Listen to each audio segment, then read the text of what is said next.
When our founding fathers stood against tyranny, they did not merely oppose taxes. They defended the sacred idea of individual sovereignty. They declared that no government, agency, or title could infringe upon the freedoms of speech, religion, thought, and the pursuit of truth.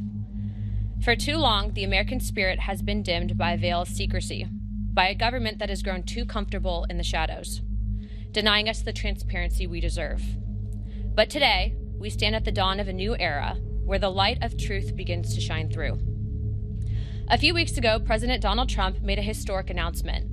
With the stroke of a pen, he committed to declassifying the files concerning the assassinations of President John F. Kennedy, Robert F. Kennedy, and Dr. Martin Luther King Jr., a decision not just monumental, but pivotal.